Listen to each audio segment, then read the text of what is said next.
Papua, pulau di ujung timur Nusantara, merupakan wilayah daratan terluas yang dimiliki NKRI. Lebih dari 200 suku asli mendiami bumi cendrawasih ini.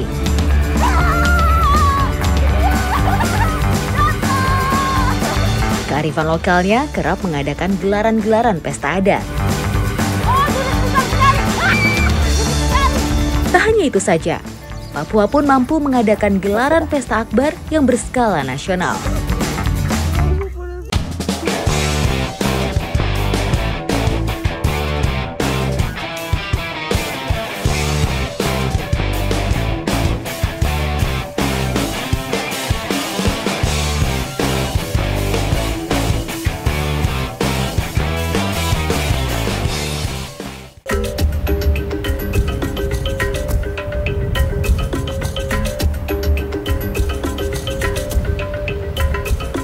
Merauke, tanah dengan potensi alam yang masih melimpah. Kondo menjadi destinasi petualangan saya kali ini. Sebagian besar wilayahnya masih berupa hutan dan rawa. Bersama masyarakat lokal, saya akan berburu salah satu ikan predator air tawar. Hamparan rerumputan yang dikelilingi air yang tenang menjadi habitat ideal ikan buruan kami kali ini.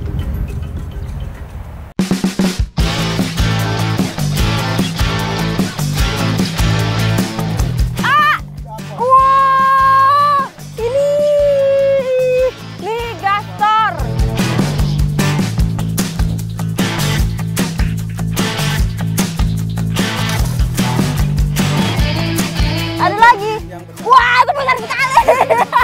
Ini udah lumayan besar, itu ada yang lebih besar lagi. Wah. Besar sekali. Aduh. Besar sekali.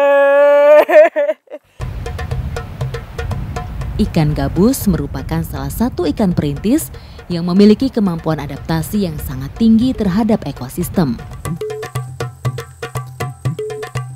Masuk dalam keluarga snakehead, ikan gabus menjadi salah satu karnivora karena makanan alaminya berupa ikan-ikan kecil, serangga, dan amfibi. Kok dalam tiba-tiba? Aduh. Masuk ke dalam lumpur. Ini dia. Ini kakak dapat lagi ikan gastornya.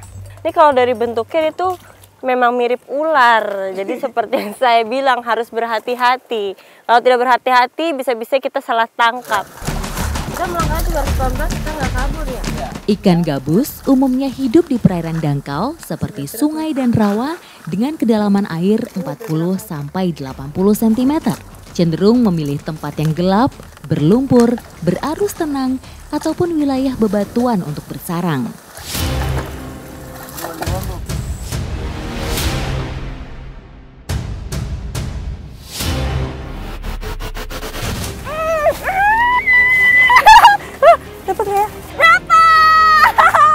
Wah, dia lepas lagi. Waduh.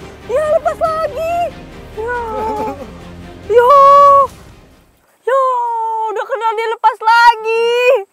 Ternyata dia masih kuat, malah ditikam. Saya mau cari lagi, saya harus dapat. Tidak mau, saya harus dapat.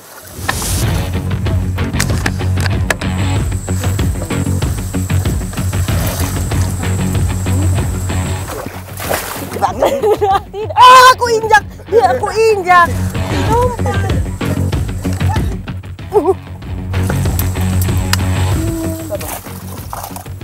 Langsung kabur dia, tidak tertikam. Jadi walaupun dia sudah terlihat, tapi tidak semudah itu untuk menikamnya. Karena dia pandai banget kabur.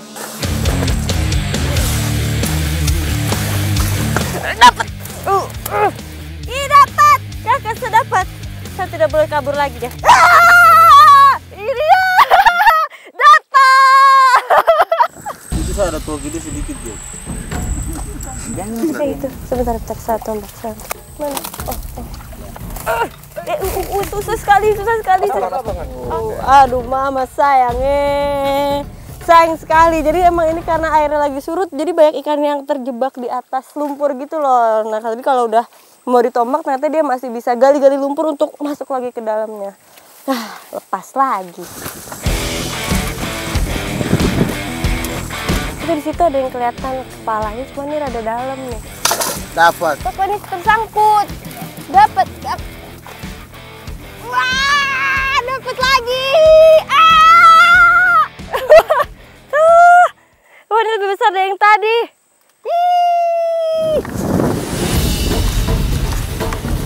Ikan-ikan gabus di sini memang terkenal dengan ukurannya yang menjanjikan. Hal tersebut karena melimpahnya ketersediaan pakan alami serta kurangnya perburuan terhadap si gabus itu sendiri.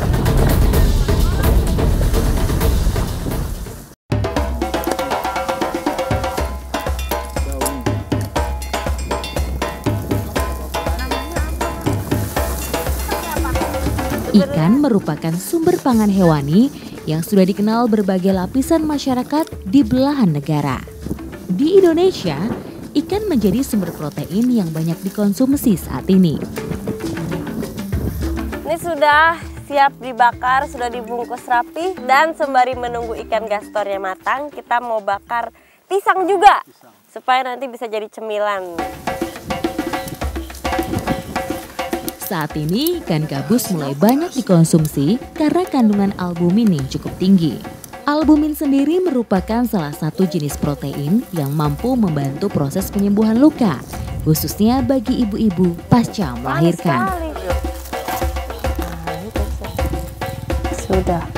Ini kok dari aromanya kayak otak-otak. Kita coba. Ayo Bapak. Iya. Meski dagingnya cukup tebal, tapi rasa tidak hambar. Tingginya kandungan protein dalam daging ikan gabus juga sangat baik untuk menunjang perkembangan otot dan jaringan darah dalam tubuh kita. Angkat dulu. Nggak heran ikan gastor jadi idola karena emang rasanya enak banget. Plus populasinya di Papua ini masih banyak sekali. Ikuti jejak saya, jejak petualang.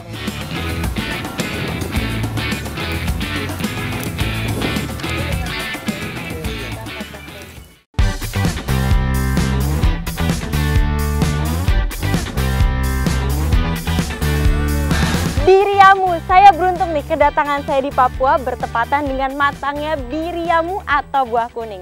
Makanya saya sekarang mau langsung ambil, ikuti jejak saya, jejak petualang. Hutan menjadi sumber daya alam terbesar dan sumber penghidupan bagi masyarakat Kombay. Beragam pohon buah tumbuh subur di sini, termasuk buah kuning.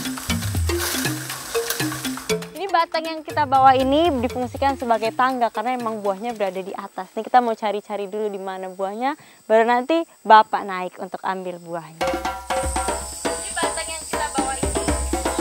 Buah ini banyak tersebar di Papua, hidup di dataran rendah hingga ketinggian 2.500 meter di atas permukaan laut. Tanaman ini termasuk keluarga pandan-pandanan dengan tinggi dapat mencapai 16 meter.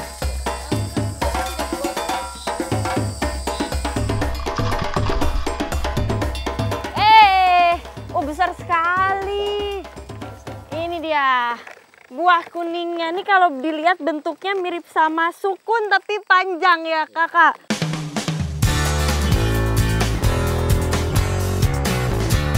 Buah kuning memiliki kandungan zat-zat yang baik bagi tubuh karena dapat meningkatkan sistem kekebalan tubuh dan memperbaiki metabolisme. Buah khas tanah Papua ini bisa dipanen jika sudah masuk umur 3 hingga 5 tahun. Dalam mengolah buah bernama latin Pandanus conoideus ini, memang diperlukan beberapa proses sampai siap disantap.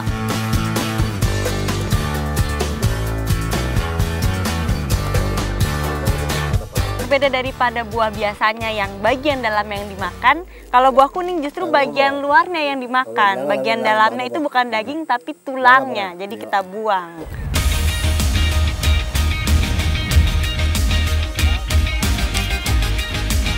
Masyarakat Kombay biasa memanfaatkan buah kuning untuk dikonsumsi langsung atau diekstrak minyaknya untuk dijadikan saus.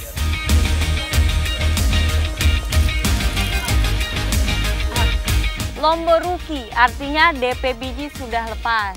Habis terlepas langsung kita masukkan ke belanga. Benar, untuk direbus.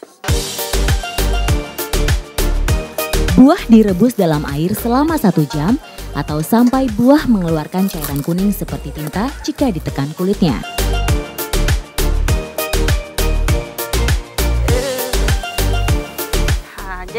memasak buah kuning ini sebenarnya ada 2 teknik. Yang pertama pakai belangga, direbus seperti ini atau dibakar di dalam daun sagu, namanya kita bungkus. Tapi dua-dua sama, setelah matang harus kita ramas di atas sagu lagi, baru nanti kita makan.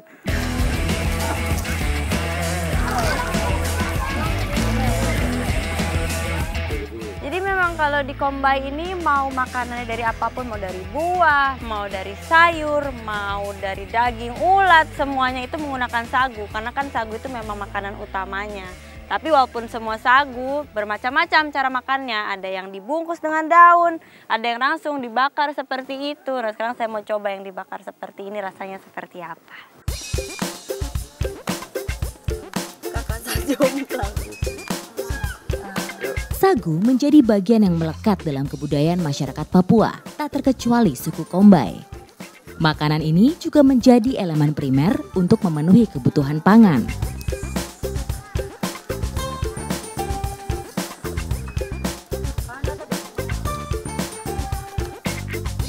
Jadi ada tekniknya juga nih, supaya daunnya tidak jatuh. Bikin begini. Begini, ambil, iyo, harus dibikin begini, seperti bola baru dikasih ramas. Iya benar. Nah, jadi cuman dagingnya saja yang keluar, sari-sarinya saja, bijinya tidak ikut keluar, biji atau tulangnya tidak ikut keluar.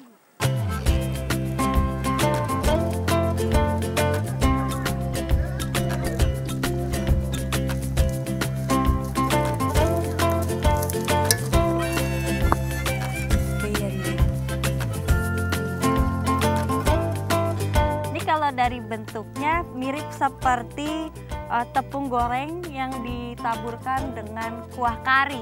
Tapi kalau rasanya belum tahu, karena kita harus icip dulu. Vian Devo, ayo kita makan.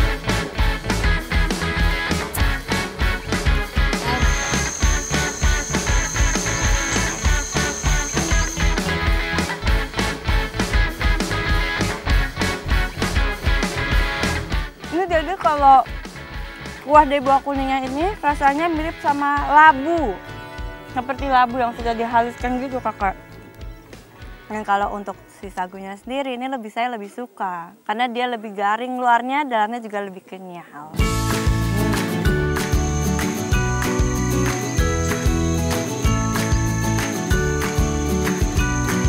Sebagai bahan makanan utama masyarakat Papua, ternyata sagu sangat baik untuk memelihara kesehatan pencernaan. Kandungan karbohidratnya yang rendah glukosa membuat sagu juga sangat bagus untuk penderita diabetes. Buah kuning sendiri dipercaya mampu untuk mengatasi penyakit hepatitis B dan mencegah anemia. Beruntung sekali saya kali ini karena perpaduan antara sagu dan buah kuning merupakan menu sehat. Ikuti jejak saya, jejak petualang.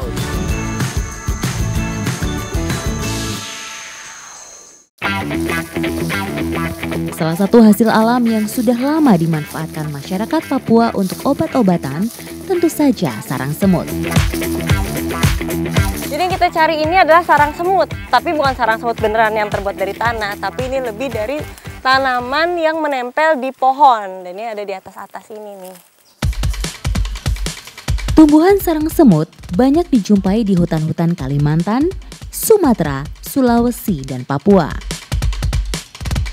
Umumnya tumbuh menempel di pohon kayu putih, cemara gunung, kaha, dan bersifat simbiosis mutualisme.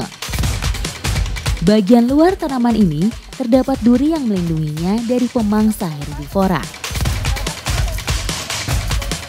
Ini harus hati-hati nih, karena baru dipetik semutnya banyak banget. Terus ini ada duri-durinya, jadi harus taruh di tempat panas biar si semut-semutnya pergi dulu. Uniknya lagi, semut-semut yang menempati lorong-lorong umbi akan mengeluarkan senyawa yang secara kimiawi membantu tumbuhan inang untuk melepas kulit kayu yang sudah mati dan mengganti dengan kulit kayu yang baru.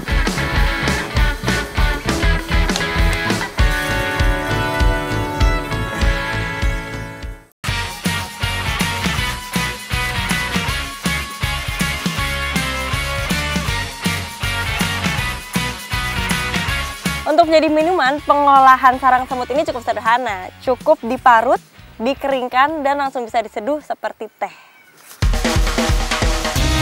Umbi tanaman sarang semut merupakan obat yang bersifat panacea. Artinya, umbi sarang semut dapat mengobati segala macam penyakit. Mulai dari penyakit ringan seperti wasir dan rematik hingga penyakit berat misalnya kanker.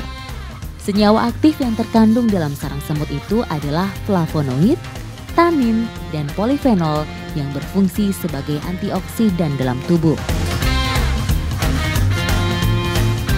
Sudah cukup ini? Bisa langsung jemur? Ya sudah. Ya sudah.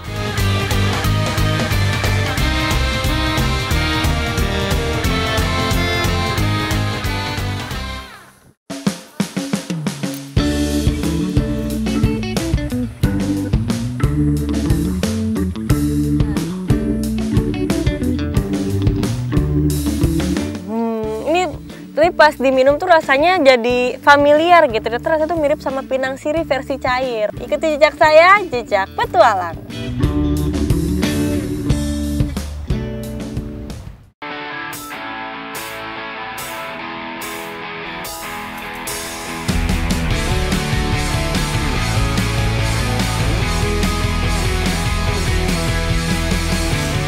Jadi sebenarnya untuk mencari abawir ini tidak terlalu sulit karena abawirnya kelihatan di permukaan nongol-nongol gitu.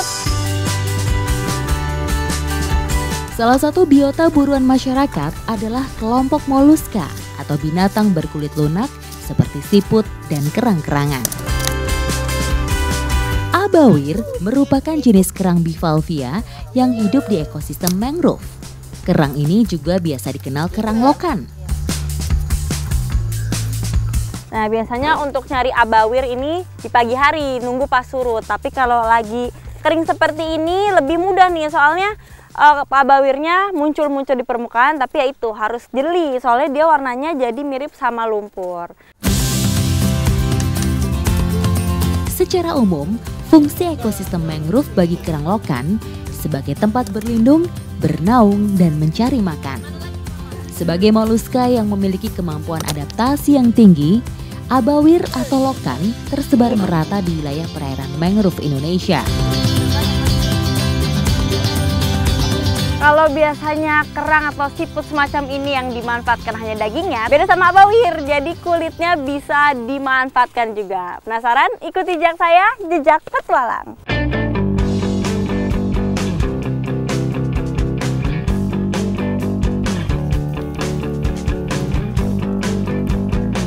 Tidak membutuhkan waktu lama untuk menunggu abawir yang matang. Pokoknya dia kalau udah matang langsung kebuka cangkangnya, berarti udah bisa dimakan. Daging lokan sendiri memiliki kandungan zat besi yang sangat bermanfaat mengatasi anemia. Vitamin B kompleksnya juga mampu memperbaiki jaringan syaraf yang rusak.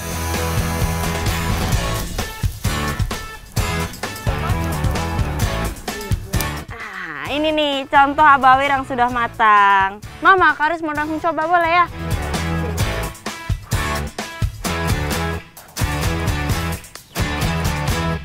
Enak sekali Mama, asin rasanya. Terus teksturnya ada yang lembutnya, ada juga bagian yang kenyalnya.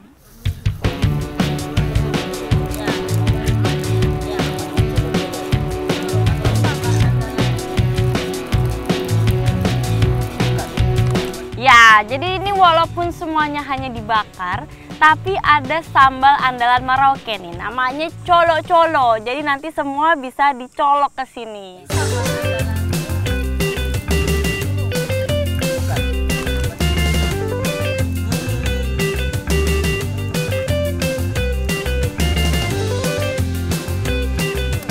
Padahal ini derhaka sekali, alias enak banget. Cuman karena emang sudah harus menumbuk, jadi kita harus sudahi kaki ini. Udah lagi seru ya Bapak. Cangkang kerang mengandung kalsium karbonat dengan kadar yang lebih tinggi bila dibandingkan batu gamping, cangkang telur, keramik, atau bahan lainnya. Cangkang kerang merupakan media alternatif pemisah air dengan ion logam. dan terbukti aman jika terkonsumsi manusia dalam ukuran tertentu. Sudah. Ini jadi kerangnya atau siput abawirnya udah ditaruh di pembakaran yang baru, nanti tinggal para bapak nyalain api lagi. Tujuan perendaman supaya cangkang abawir tidak terlalu keras saat ditumbuk, sekaligus membersihkan dari sisa abu pembakaran. Jadi memang kalau urusan tumbuk menumbuk ini jadi urusannya mama-mama, karena mama-mama lebih tahu kapur yang baik itu seperti apa, kehalusannya, terus cangkangnya yang dipilih itu yang seperti apa. Umumnya, buah pinang dinikmati dengan menggunakan tepung kapur yang memang diolah dari cangkang kerang. Hal ini dilakukan untuk mengurangi rasa asam dan pahit dari getah pinang. Perpaduan ini membuat sensasi mengunyah buah pinang semakin nikmat. Sudah, ambil sudah. Ini ambil. Berapa satu aja? Ini langsung kunyah aja mama. Keras, mama keras sekali. Iya, begitu makan. Jadi nanti kuat. Iya. Nggak kekunyah mama sama keras. Jadi emang mengunyah pinang ini salah satu fungsinya untuk membuat gigi kuat. Seperti saya ini tidak bisa mengunyah. Keras sekali mama.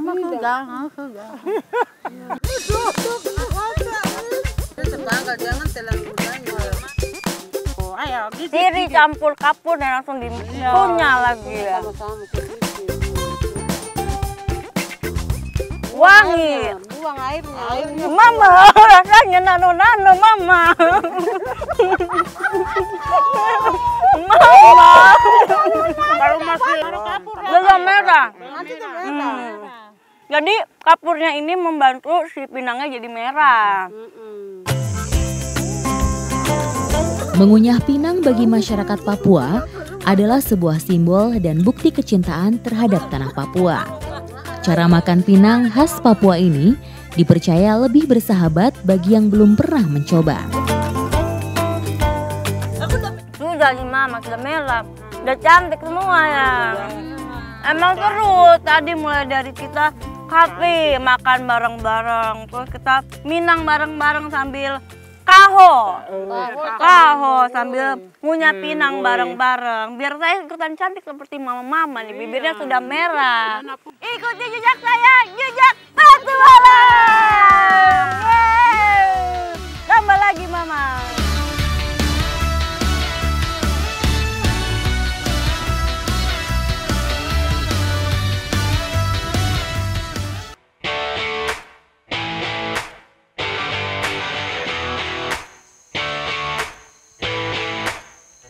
Kombai, salah satu suku yang mendiami wilayah pedalaman di bumi Cendrawasih.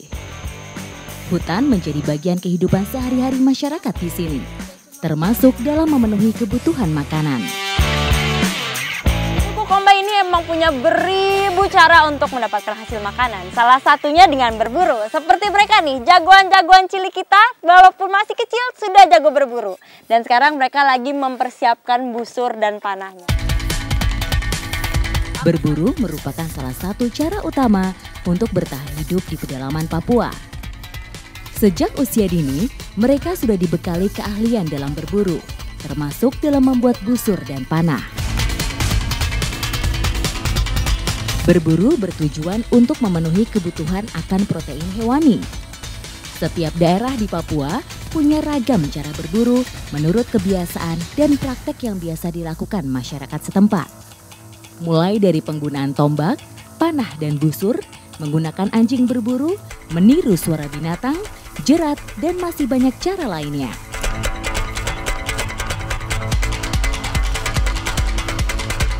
Biasanya target buruan kita itu ada di pohon-pohon dan bersembunyi di balik dedaunan. Tapi kita belum ketemu nih.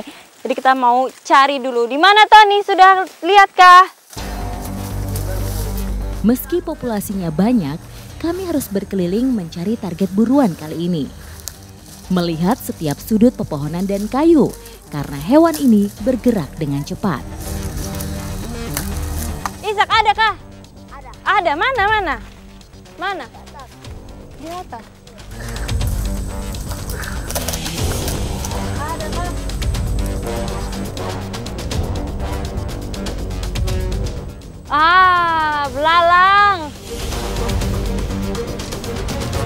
mana. Itu. Tangkap sudah. Ini nih salah satu hasil buruan kita. Belalang. Dan ini biasanya dibakar dengan sagu. Ya. Kita simpan dulu di mana ini? Wah, ini besar sekali belalangnya. Belalang menjadi salah satu target buruan anak-anak di sini. Serangga ini mempunyai 22.000 spesies di seluruh dunia dengan berbagai macam variasi dan bentuk tubuhnya. Belalang merupakan salah satu sumber protein yang sangat baik bagi manusia. Perburuan kami tidak sampai di sini. Masih ada hewan lainnya yang menjadi target utama. Target buruan kembali kami dapatkan. Butuh kerjasama dalam memberi arahan letak hewan ini. Inilah salah satu sebab kenapa berburu harus dilakukan secara berkelompok. Bisa saling bantu untuk mendapat hewan buruan. Tadi udah lompat. Dapat kah? Masuk. Oh, itu dia pindah, masih di situ. Masuk dia ke dalam pelepah.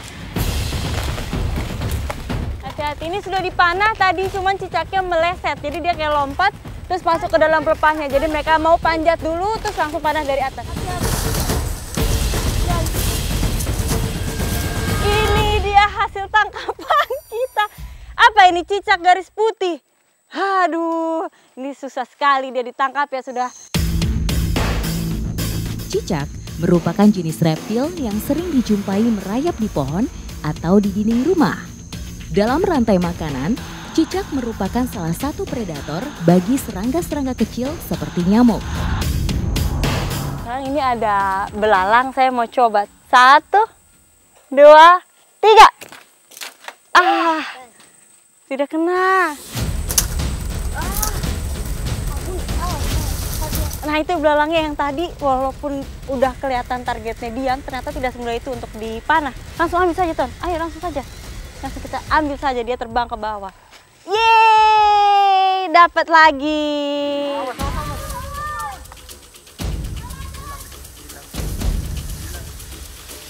Nah, dapat lagi sama seperti yang tadi. Cicak garis putih. Nah, sudah, tadi cuma ada satu saja, Tony. Satu saja tadi. Ya. Sudah dapat. Ada lagi. Mana? Oh, gendut besar sekali. Gendut sekali.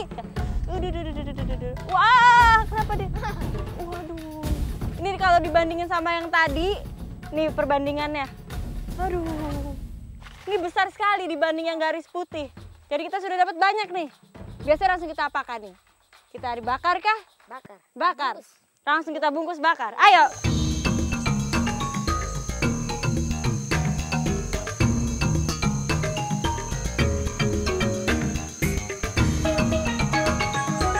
Di Komba ini emang ada berbagai macam cara untuk memasak, tapi yang favorit teknik bungkus, yaitu menggunakan daun sagu. Jadi tidak langsung dibakar, kita bungkus dulu baru kita taruh di atas api. Taruh saja sedikit. Ini setelah kita bungkus begini bisa langsung taruh di atas api. Ayo kita bakar sudah. Sudah taruh. Berapa lama nih kita tunggunya? Berapa lama? Wah, rebutan. Waduh. Ayo kita makan. Makan enggak?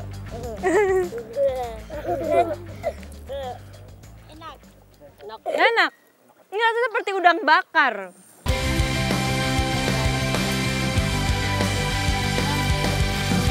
Ini kalau dari aromanya sih mirip sama ikan bakar. Sudah langsung kita makan. Cheers.